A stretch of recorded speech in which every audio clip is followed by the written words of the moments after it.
369 학교 학생 여러분, 오늘은 한국사 시간입니다. 한국사 시간이고요. 국권수호 운동이 일어나다. 교과서 30페이지부터 이제 진도를 나가도록 하겠습니다. 자, 우리 한국사 시간 저번에 어디까지 배웠는지 기억나세요? 독도랑 간도 기억나세요?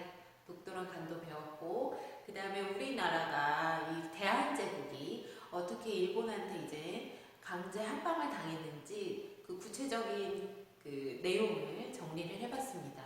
뭐 의사조약도 배웠지만 또 모두 배웠죠. 뭐 고종의 헤이그 특사 뭐 이런 저런 이야기들을 좀 정리해서 배웠던 거 기억나세요? 자, 오늘은 그렇게 서양 열강들 그리고 일본, 청나라 같은 이런 주변 나라들 열강들이 바로 이 한반도를 먹으려고 할 때 우리가 어떤 방법으로 이거를 극복하려고 노력했는지, 그리고 우리나라의 국권을 어떻게 지키려고 노력을 했는지에 대해서 구체적으로 정리해보는 시간 갖도록 하겠습니다. 자, 제목부터 국권 수호 운동이 일어나다라고 써있죠. 국가의 주권, 국가의 권력을 수호, 지키는 운동. 국가의 권력을 지키는 운동. 근데 이 국가의 권력을 지키는 운동, 이른바 여러분 독립운동이라고 생각하시면 되는데 아직 독립운동이라고 표현은 하지 않아요. 왜냐하면 아직 일제강점기가 되기 전에 우리나라의 국권을 보호하기 위한 운동이기 때문에 독립운동이라는 표현보다는 국권수호운동이라는 표현이 더 적절합니다. 이때 활동들은 대부분 1910년 이전, 그러니까 강제합방 되기 전의 활동들을 정리해 놓은 것입니다. 자, 국권수호운동은 스타일이 크게 두 가지로 나뉘어져 있어요. 몸으로 하는 국권수호운동, 행동, 뭔가 힘이나 몸이나 행동으로 직접 뭔가 뛰고 발로 뛰고 직접 싸우고 이런 것으로 하는 운동과 그 다음에 머리를 쓰는 운동, 그렇게 크게 두 가지로 나눌 수 있습니다. 한마디로 이 힘, 몸, 행동으로 하는 걸 무장투쟁이라고 표현을 하고요. 머리를 하는 것은 애국개몽이라고 표현을 해요. 이 무장투쟁은 뭐냐?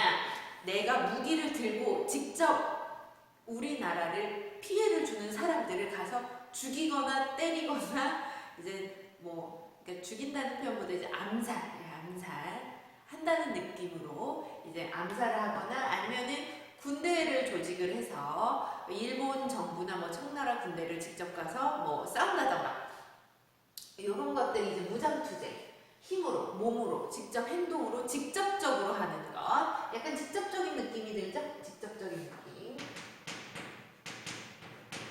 자, 그다음에 머리로 하는 거는요, 한마디로 이제 머리를 뭔가 쓰는 거예요. 주로 머리를 하는 거면 공부라는 생각이 들죠?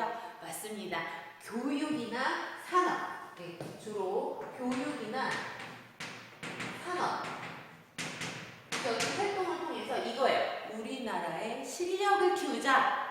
그들을 싸워서 이길 수 있는 방법은 우리가 그들보다 돈 더 많고 실력 더 많고 머리도 똑똑하면 훨씬 더 그들을 쉽게 이길 수 있다. 서양 열강들 및 일본 세력들을 쉽게 이길 수 있는 방법은 우리가 실력을 키우는 거다. 그래서 교육과 산업을 통해서 실력을 키우는 좀 간접적인 느낌이 들죠.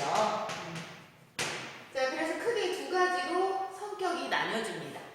자, 선생님은 항상 학생들에게 이때 시기에 단원을 공부할 때는 늘 물어보는 게 있어요. 바로 여러분이 이때 당시에 활동을 했던 사람이라면, 이 시대 때 사람이라면 여러분은 국권수호 운동에 만약에 난 참여하고 싶다. 나는 나라를 지키고 싶다. 그래서 이 운동에 참여하고 싶다 할 때 여러분 무장투쟁을 하고 싶은지 애국개몽을 하고 싶은지 한번 고민해 보시는 것도 이 수업 공부하는데, 역사 수업 공부하는데 많은 도움이 될 것 같은데 어떠세요? 네. 선생님이 요거를 가지고 좀 수행평가 논술로 진행하려고 했는데 지금 온라인 계약이 계속 유지가 되면서 이 수행 문제도 어떻게 진행될지는 모르겠습니다. 어쨌든 여러분 오프라인으로 여러분을 직접 만나게 될 때는 다시 한번 이 얘기를 같이 언급하고 이야기 나누고 싶어요. 여러분들 한번 고민해 보세요. 나는 직접 나가서 확실하게 그 사람을 죽이고 암살하고 깔끔하게 처리하는 게 좋아. 아니면 나는 직접 군대를 이끌고 대규모 군대를 이끌고 뭐 조선 총독부나 아니면 이토 히로부미 같은 그런 거대한 조직을 가서 처단하고 전쟁을 통해서 승리해서 권력을 얻고 국권을 수호하고 싶어. 이런 사람들이나 아니야 나는 사업을 해. 회사를 차려. 그래서 뭐를 해? 돈을 벌어. 아니면 나 공부를 해. 뭐 이런 식으로 자기 실력을 키우고 싶다. 이런 사람이 이제 애국계몽이겠죠. 한번 고민해 보세요. 네. 자, 우선 첫 번째 무장투쟁은 크게 두 가지로 나눕니다. 항일의병과 항일의거로 나누는데요. 의병이라는 것은 뭐예요? 네, 다수가 많은 사람이 모여서 같이 싸우자는 거고, 의거는 주로 혼자서 하는 겁니다. 그러니까 요거는 복수적 개념, 영어로 보면 요건 단수적 개념인데, 자, 우선 항일의병이 정말 좀 중요해요. 항일의병에 대해서 시대별로, 사건별로 정리해 보도록 하겠습니다. 자, 의미의병 바로 최초의 의병입니다. 이 의미의병이 일어난 이유는요, 바로 의미사변, 그 다음에 의미개혁 때 혹시 단발령 기억나요? 이거 의미개혁 때 단발령. 의미개혁 안에 단발 머리 자르라고. 근데 우리나라 유교적인 사상, 조선의 성리학적인 사상에서 보면 머리를 함부로 자르면 안 된다는 그런 신체발부 수지부모라고, 이 모든 몸에 있는 건 다 부모님이 주셔줬으니까 함부로 자르면 안 된다. 뭐 이런 것들이 좀 인식이 박혀 있죠. 그래서 이 단발령 때문에 이제 의병이 일어났는데 또 명성황후를 일본 애들이 굉장히 잔인하게도 죽였죠. 그런 과정에서 의병이 일어났습니다. 이때는 약간 위정척사파 기억나죠? 위정척사 사상을 갖고 있는 유생들을 중심으로 이 위정척사파에는 유생들이 많았죠. 그러니까 성리학 공부하는 서원이나 성균관에서 공부하는 학생들, 그런 학생들을 중심으로 의미의병이 일어났습니다. 자, 그 다음에 두 번째는 무슨 의병이에요? 의사의병이죠. 의사 어디서 많이 들어봤어요. 이건 왜 일어났을까요? 자, 의사조약 때문에 일어났습니다. 의사조약으로 뭐가 박탈당했죠? 외교권이 박탈당했죠? 그래서 이 의사조약으로 외교권이 박탈당하는 것을 통해서 의병들이 힘을 합쳐서 외교권 박탈시킨 일본을 향해서 의병을 일으킵니다. 자, 이 의사의병에서 좀 중요한 포인트가 있어요. 바로 의병장이 중에 유명한 사람이 등장해요. 신돌석. 선생님 역대는 의병장 얘기도 안 하셨잖아요. 네, 뭐 의병장 얘기 안 했어요. 이때는 의병장이 있긴 있었지만 우리가 역사 교과서에서 의미 있는 사건을 찾아내서 공부를 하는 거잖아요. 이때도 의병장 있었고, 이때도 의병장 있었고, 이때도 의병장 있었습니다. 의병장은 의병들의 장, 리더라는 뜻이겠죠. 근데 이때 의사의병의 의병장인 신돌석을 내가 왜 얘기를 하느냐? 바로 이 사람은 평민 출신의 의병장입니다. 그 전에 의병장들은 주로 양반이나 유생 출신의 의병장이었다면 바로 의사의병 때 신돌석, 이름도 어때요? 양반다운 느낌의 이름은 아니죠? 양반 느낌의 이름은 아니고 약간 일반 백성 같은 느낌. 이 돌석이를 의병장으로 세우는 최초의 의병, 바로 의사의병입니다. 그래서 의사의병부터는 이 평민들도 의병장이 돼서 국원수호 운동에 좀 더 이렇게 리더가 돼서 적극적으로 가담한다. 그렇게 정리해 주시면 되고요. 그 다음에 정리의병은 앞에서 안 배웠을 거예요. 이 정리의병은 뭐냐면 기억은 날 겁니다. 고종이 어떻게 됐죠? 고종이 강제 퇴위당하셨습니다. 왜 퇴위당하셨죠? 헤이그 특사 때문에 강제 퇴위당했어요. 기억나요?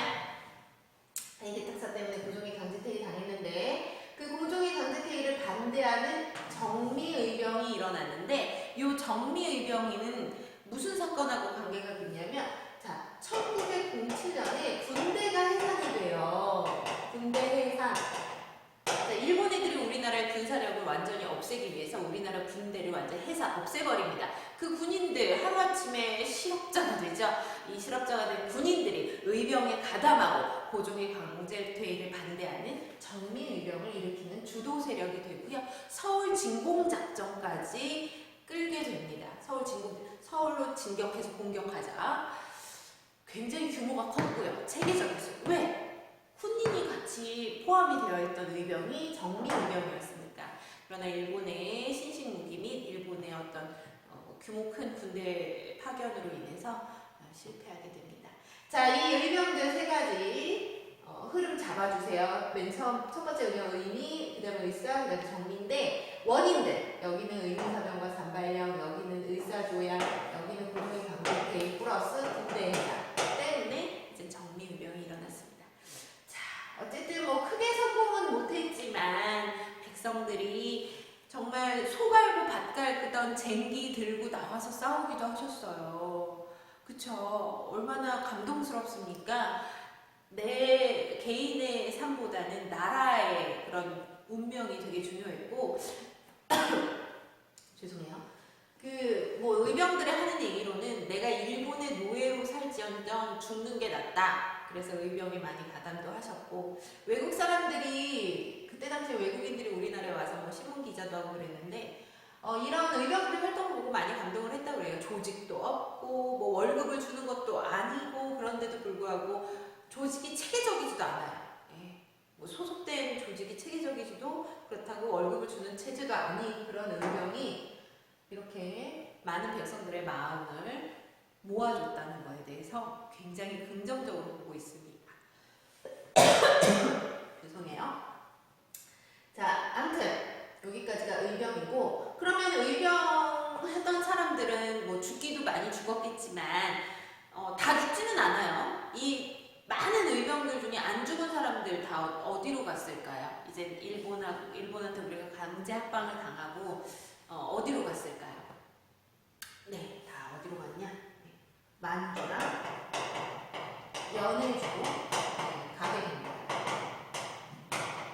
만주랑 연해주로 가게 돼서 만주랑 연해주로 가서 거기서 이제 장기적인 독립운동 우리 이제 배울 거야. 2단원 여기는 지금 큰 1단원이죠. 2단원 들어가시면 이제 일제강점기 때 우리가 어떻게 독립운동을 했는지 구체적으로 배울 건데 그때 이제 그 만주 쪽에 무장 독립군 같은 내용들을 배우게 될 건데 그거 이제 배우게 될 겁니다. 혹시 미스터 선샤인이라는 최근 사극 드라마 보신 적 있나요? 이병헌하고 김태리 주연으로 좀 TVN에서 했나요? 네.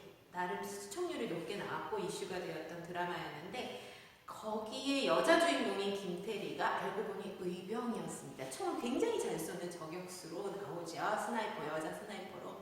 나중에는 그 여자 주인공이 스폰가요? 혹시 안 본 친구들을 위해서 말하지 말까요? 그냥 아주 간단한 누가 역사 드라마에서는 스폰은 없는 것 같은데 어쨌든 여자 주인공이 나중에는 만주 쪽으로 떠나면서 그쪽에 가서 이제 독립운동을 진행하는 걸로 마무리가 되는 걸로 알고 있습니다.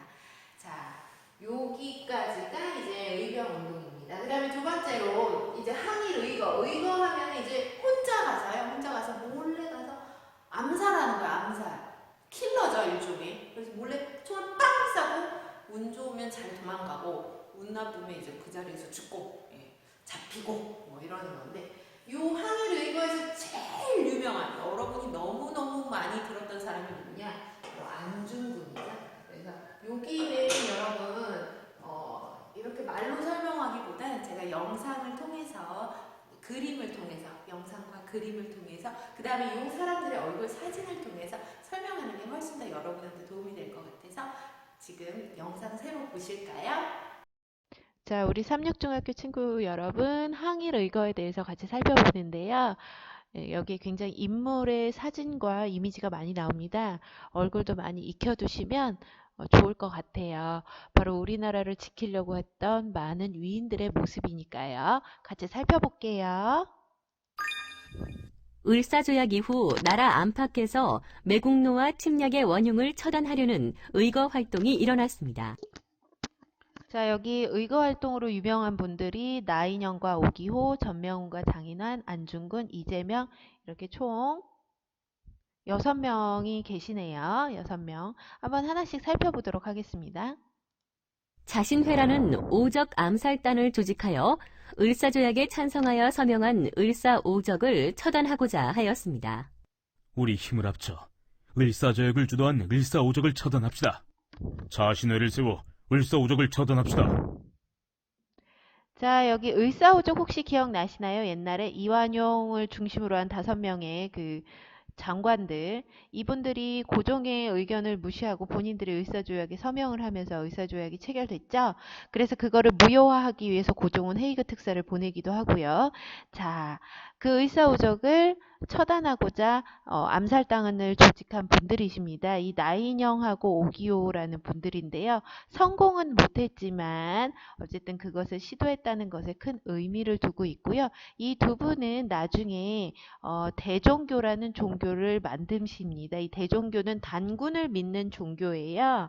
예, 그래서 나인영이라는 분은 나중에 이름을 나철로 바꾸고 나철의 대종교 해가지고 배우게 될 거예요. 자, 두 번째 내용 또 살펴볼게요. 일본의 한국 지배를 찬양한 스티븐스를 미국에서 사살하였습니다. 조선은 일본의 지배를 받아야 한다. 일제 침략을 미워하는 스티븐스를 용서할 수 없다. 자, 여기 전명훈하고 장인환이라는 두 분께서 미국에서 좀 생활을 하셨는데 이 스티븐스이 아까 보니까 굉장히 막말을 했죠. 그래서 어떻게 됐어요? 이 두 분이 이제 그거에 대해서 분노를 느끼시고 또 애국심이 워낙 투철하신 분들이어서 분노를 느끼시고 스티븐슨을 총살해서 죽였습니다. 전명훈 같은 경우에는 무죄로 풀려났고요. 장인환 같은 분은 이제 결정적으로 장인환이라는 의사의 총을 맞고 돌아가셨기 때문에 이분은 좀 처벌을 받기는 받았지만 어쨌든 이 두 분의 활약으로 스티븐슨이 사살당했고요. 이 전명훈이라는 분은 나중에 안중근 의사에게 영향을 끼쳐서 안중근 의사가 이토 히로부미를 저격할 수 있는 그런 사건에 어떤 그런 그 교훈을 줬던 분이라고도 합니다. 을사조약 체결을 강요한 이토 히로부미를 만주 하얼빈에서 처단하였습니다. 조선을 우리 일본 제국의 지배하에 두도록 하겠다. 동양의 평화를 위해서라도 이토 히로부미를 처단하겠다.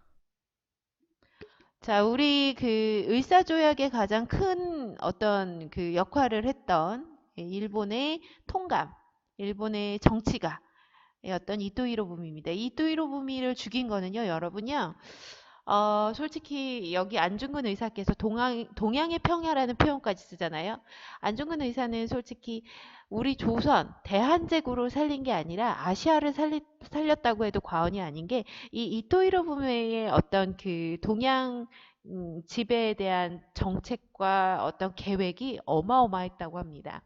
이토 히로부미는 그냥 조선만 즉 대한제국만 식민 지배하는 것이 아니라 중국, 동남아시아까지 아시아를 전체를 다 일본 제국으로 만들려는 부푼 꿈을 꾸고 있었고요. 그 꿈이 아주 체계적이고 계획적이고 원대했다고 합니다. 그러니 또 히로부미를 저격했기 때문에 어떻게 보면 아시아가 그래도 이 정도로 일본한테 결국 해방돼서 다 독립할 수 있었던 게 아닌가 그 생각이 듭니다. 그래서 안중근 의사를 우리가 이 의거 활동 중에서 제일 손꼽는 그 위인으로 우리가 알고 있죠. 안중근 의사는 이제 잡혀가지고 그 감옥에서 있다가 결국에 사형 선고를 받으시는데 안중근 의사의 어머니가 쓰신 편지가 굉장히 유명해요. 어머니가 아이고 우리 아들 죽어서 어떡하나 사형 선고 받아서 어떡하나 이렇게 슬퍼하시는 게 아니라 나는 너가 자랑스럽다. 너가 너무 자랑스러우니까 가서 추 한 꼴 보이지 말고 자랑스럽게 죽으라고 편지를 씁니다. 자, 아이의 엄마로서 참 그렇게 대범한 편지를 쓴다는 게 대단하죠. 이때 당시에 안중근 의사는 20대 후반? 한 30대 초반으로 처자식도 있었고요. 어머니도 계셨지만 결국에는 이 이토비부미를 처단하고 사형 선고 받고 돌아가시죠. 너무 훌륭하신 분입니다. 네. 그러면 이재명 마지막으로 한번 살펴보고 마무리하도록 하겠습니다. 친일 매국노인 이완용을 습격하였습니다. 친일 매국노인 이완용을 용서하지 않겠다. 자, 이재명이란 분은요, 이완용이라는 그 친일 매국노 중에 제일 유명한 친일파이죠. 이 이완용을 칼로 찌르고 그걸로 이제 끝이 났어요. 죽이지 못하고 칼로 이렇게 상해만 입히고 끝났습니다. 그래도 어쨌든 그런 시도를 했다는 것에 대해서 우리가 굉장히 존경해야 되고 결국엔 사형 선고를 받아서 예, 사형받고 돌아가셨죠. 당연히 이제 그 독립은 조선의 독립은 못 보고 자 이런 분들 너무 무서울 것 같지 않아요? 아까 선생님이 얘기했던 것처럼 의병운동 같은 경우에는 그래도 여럿이 모여서 같이 전쟁을 하는 건데 그것도 무섭고 두려운 일이겠죠. 그러나 이거는 혼자서 뭐 폭탄을 갖고 아니면은 총을 갖고 몰래 그 사람을 쏜다는 건 아무나 하는 일이 아닌 것 같아요. 선생님도 그 10년 넘게 학생들에게 역사 교육을 시키는 입장에서 역사 교육을 가르치는 입장에서 늘 독립운동에 관한 국권수호 운동에 관한 이야기를 통해서 이런 훌륭한 위인들, 의사들을 얘기하지만 나는 저럴 수 있을까라는 의문을 가지면서 늘 수업을 합니다. 정말 다시 한번 우리가 존경을 해야 되지 않을까 이런 생각이 드네요. 여러분들 꼭 기억해 주셔야 합니다. 이분들. 자, 그러면 우리 애국계몽 운동으로 넘어가 보도록 하겠습니다. 자, 우리 항의 의거 활동 같이 살펴봤는데 어떠세요? 좀 감동적이고 여러분은 좀 나는 저렇게 할 수 있을까? 저렇게 혼자 가서 그래도 의병은 좀 여러 명이 우르르 가서 싸우는 거지만 여기는 혼자 가서 이제 사람들을 보는 앞에서 저격을 하기도 했던 안중근 의사의 이야기까지 너무 감동적이었죠. 그렇죠? 자, 이런 분들이 계셔서 오늘날 대한민국이 이렇게 건강하고 아름답게 성장할 수 있었던 게 아닌가 싶습니다. 자, 그 다음에 이제 두 번째로 애국계몽 운동을 한번 살펴보도록 할게요. 애국계몽은 아까 말한 것처럼 머리 쓰는 국권수호운동, 머리 쓰는 국권수호운동. 자, 주로 교육과 산업 분야 쪽을 키워서 실력을 키우자. 한마디로 실력 키우고 능력 키우고 그다음에 돈도 벌고 그래서 우리가 일본한테 벗어나자 뭐 이런 내용의 운동이 이제 애국계몽이고요. 이 계몽이라는 건 뭐냐면 똑똑해지자, 공부하자, 합리적으로 생각하자 그런 내용입니다. 그래서 나라를 사랑하는 합리적인 생각, 합리적인 교육, 합리적인 배움 뭐 이런 뜻이에요. 자, 애국계몽 운동이라는 그 성격으로 총 4가지의 조직을 배우도록 하겠습니다. 애국계몽 운동을 운영했던 조직들. 자, 보안해 봅시다. 보안에는 일제 황무지 개간권 요구 반대 운동을 했다. 일본 애들이야. 러일 전쟁 끝나고 나서 우리나라의 황무지가 뭐예요? 황무지? 버려진 땅. 주인 없이 버려진 땅을 지네가 개간을 해서 자기네가 먹겠다고 개방권을 요구합니다. 이건 한마디로 우리나라의 경제적 침략을 하겠다는 뜻이죠. 우리나라의 부동산을 자기네 명의로 다 바꾸겠다라는 그런 흑심이에요. 영토를 침범하겠다는 거죠. 그래서 보안회라는 조직이 일제의 황무지 개간권 요구를 반대하는 운동을 굉장히 적극적이고 지속적으로 운영을 해서 성공합니다. 물론 성공 이후에 일본의 탄압과 간섭을 통해서 보안회는 해체되지만 어쨌든 일제 황무지 개간권 요구 반대 운동을 성공해요. 성공해. 근데 뭐 여러분 나중에 일본 애들이야 동양적식 주식회사도 세우고 그 다음에 1910년대에 토지조사 사업을 통해서 우리나라의 많은 토지를 부동산을 본인들의 명의로 바꾸기도 했습니다. 그래서 좀 요 보안회 활동은 너무도 감사하고 고마운 활동이었지만 나중에는 결국 우리가 많이 뺏겼어요. 예, 부동산 같은 거, 토지 같은 거. 아직은 근데 일제강점기는 아니니까. 자, 그다음에 헌정연구회는 독립협회 해산되었죠. 독립협회 해산되었던 거 아시죠? 한국협회 때문에 해산됐죠. 이 독립협회 인사들이 조직한 걸로 의회제도가 뭐냐? 입헌군주제. 자, 헌정연구회는 우리나라가 이 대한제국이 입헌군주제를 시행해서 왕실도 법을 지키는 법령 밑에 있어야 된다. 자, 입헌군주제 여러분 너무도 잘 알 거예요. 우리 프랑스 혁명을 통해서도 배웠고 이미 알고 있는 친구들도 많겠죠. 즉 황제가 있지만 황제도 누구 밑에 있어요? 바로 법 밑에 있어요. 그게 입헌군주제입니다. 법이 더 위에 있고 그 밑에 황제 있고 총리 있고 뭐 이런 건데 실질적으로 입헌군주제를 시행하는 나라인 일본이나 영국도 여러분 잘 생각해 보세요. 일본이랑 영국의 왕 이름이 자주 들리나요? 아니죠. 바로 총리 이름이 많이 들릴 겁니다. 그래서 이 실제적 왕이 있기는 하나 왕은 제대로 정치를 하지 않고요. 총리나 국회의원들이 정치를 하는 제도가 바로 이 평군주제입니다. 굉장히 적극적이고 진보적인 정치적 개혁을 요구했던 게 헌정연구회고요. 자, 이 헌정연구회도 이제 해체를 강제로 당합니다. 강제로 해체를 당하면서 그 헌정연구회 조직들이 다시 만든 게 대한자광이에요. 근데 이 대한자광에는 고종의 퇴위를 반대하는 운동을 했죠. 고종의 강제퇴위. 기억나죠? 고종의 강제퇴위. 해그 특사 때문에 일본 애들이 고종을 강제로 퇴위시키는 거, 그거를 적극적으로 반대했던 활동을 했던 조직이 대한자강회입니다. 자, 그 다음에 마지막으로 신민회. 정말 중요한 조직인데요. 신민회의 제일 유명한 사람이 안창호 선생님이에요. 많이 들어봤죠? 네, 안창호. 약간 안시성을 가진 분들이 애국지사가 많으신지. 여기서는 안중근이 유명하고, 이제 외국계공에서 이제 안창호라는 분이 굉장히 유명하신데, 신민회라는 조직을 만들어서 실력 양성운동과 독립운동 기지를 건설했는데요. 바로 만주 쪽에다가 대성학교 오선 학교를 세우십니다. 학교 세우셔서 독립운동가들을 어떻게 보면 양성시키는 교육기관이 된 거죠. 저기가 나중에 이제 아직은 일제강점기로 들어가지는 않았지만 이 신민회가 만주 쪽에다가 세운 대성학교 오선학교가 나중에는 이제 독립운동가를 키우는 학교로 바뀌게 되고, 우리도 실력을 키우자라는 구체적인 실천을 좀 더 적극적으로 한 조직이 신민회입니다. 자, 그 다음에 자기 회사 태극서관, 이게 뭐냐, 도자기를 만드는 회사와 그 다음에 태극서관, 이거는 이제 서점이에요. 서점을 만들어서 이걸로 뭐를 벌어요? 돈을 좀 벌어요. 돈을 벌어서 그거가 바로 나중에 이 국권수호운동 및 독립운동이 자금으로 운영되게끔 하죠.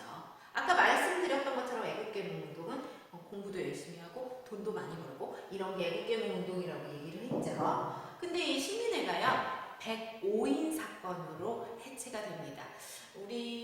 제가 이제 교과서박 역사영에다가 105인 사건 링크를 걸어놓기는 할 텐데, 간단하게 얘기하면 일본의 초대 총독인 데라우치 총독을 암살했다고 이 신민회의 회원들한테 뒤집어 씌운 거예요. 너네 우리 데라우치 총독, 일본의 초대 총독이에요. 데라우치 총독 너네 죽이려고 했지?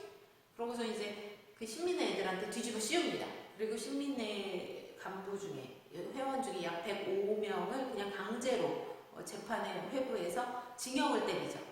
근데 이 재판 내용을 보면은요, 증거라고 이들이 데라우치 총독을 죽이려고 했던 암살 미수 사건인데 죽이려고 했던 증거라고 이 105명보다 더 많은 사람을 이제 잡았는데 결국 105명만 이제 재판에 회부됐는데, 이 사람들이 뭐밖에 없었다? 자백서밖에 없었다. 근데 이 사람들이 자기네들 고문당했다고 재판실에서 이제 얘기를 합니다. 그 관련 영상은요, 우리 제가 아까 말씀드렸던 것처럼 교과서박 역사여행에서 다시 한번 살펴보시면요, 너무 좀 가슴이 아플 거예요. 같이 한번 살펴보시고, 그렇게 해서 이제 신민회는 해체됩니다. 예, 일본 애들이 아주 나빴죠. 예, 이렇게 해체를 되고, 그 다음에 이제 국채보상운동, 요거가 이제 마지막 내용인데, 국채가 무슨 뜻이에요? 국채, 국가의 빚을 갚는 운동. 일본 애들이요, 강제로 우리한테, 대한제국한테 돈을 꿔줍니다. 아니 선생님 너무 좋은 거 아니에요? 아니에요. 우리한테 돈을 강제로 꿔주죠. 그리고 갚지 말라고 해요. 그리고 우리나라를 꿀떡 먹은 거죠. 니네 우리한테 이렇게 빚 많으니까 그냥 니네 다 내 거야, 뭐 이런 거죠. 이게 이제 일종의 차관 정치라고 표현을 하는데, 차관이 이제 어떤 나라가 서로 빚을 주고 돈을 꿔주고 꿔받는 거를 차관이라고 하는데, 일본 애들이 우리나라한테 차관을 빌려주고 우리가 갚으려고 해도 갚지 말라고 했습니다. 그러는 과정에서 일본이 우리나라를 경제적으로 장식을 하면서 결국에 강제 합방이, 강제 병합이 되죠. 자, 국채보상운동은 그때 당시에 우리가 일본한테 1907년도에 일어났던 운동인데, 1907년. 그때 당시에 우리나라가 일본한테 1,300만 원을 빚을 지고 있었습니다. 선생님 1,400만 원이면 너무 싼 거 아니에요? 맞아요. 1,400만 원은 싸죠. 우리나라 1년 예산 지금 몇백 조예요. 우리나라 지금 현재는. 근데 그때 당시에는 제가 알기로는 몇십 원으로 집을 샀다. 제가 듣기로는 일제시대 때 아니면 요 시대 때 몇십 원으로 집을 샀다 했으니까 1,300만 원은 어마어마하게 큰 돈이죠. 자, 이 1,300만 원을 우리가 원치 않게 일본한테 빌렸어요. 그래서 우리가 갚자. 일본한테 진 빚을 갚자는 운동이 국채보상운동이라서 여자들은 왜 반지나 비녀 팔아서 국가에 기부해가지고 뭐 일본한테 빚을 갚자. 남자들은 뭐 술 담배를 끊고 그 아낀 자기 용돈으로 이제 기부를 해서 일본한테 빚을 갚자. 이런 운동을 진행하는데 대구에서부터 시작이 됐고요. 서상돈을 중심으로 진행이 됐습니다. 그리고 이 국제보상운동을 지원해줬던 신문사가 있어요. 대한매일신보라는 신문사가 있는데요. 이 신문사가 또 국제보상운동을 홍보해주고 국제보상운동에 대한 이야기를 게재합니다. 자, 근데 이거는 일본의 방해로 실패하게 됩니다. 안타깝죠. 근데 보통 이제 여러분 국제보상운동은요, 나중에 고등학교 가서나 아니면 여러분 한국사 능력검정시험 같은 시험 혹시 개인적으로 보시나요? 그런 시험에서 국제보상운동은 어떤 식으로 문제가 많이 나오냐면 이거 하나로만 문제가 나오는 게 아니라요. 꼭 IMF 때 금모으기 운동하고 같이 나옵니다. 네. 혹시 IMF 금모으기 운동 아세요?